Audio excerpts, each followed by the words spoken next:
The reason that people necessarily decide to do Japanese, obviously there are numerous reasons. I suppose the main ones are that, for example, like some people haven't done a language at junior cycle. They need a language, a modern language essentially for university. So they can't pick up on German or French because they have no grounding in it.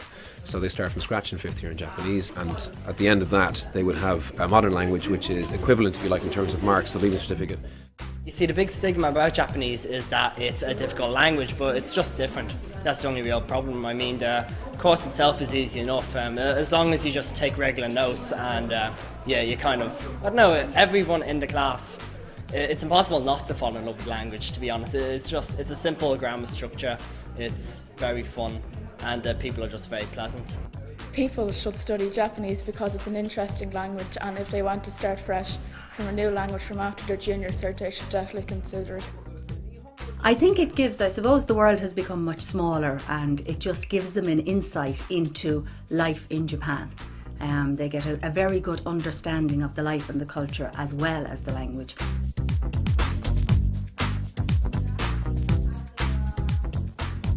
Because we do it outside of school hours, everyone there wants to learn the language, and there's no, we have to do this. It's more, we're here because we want to learn it.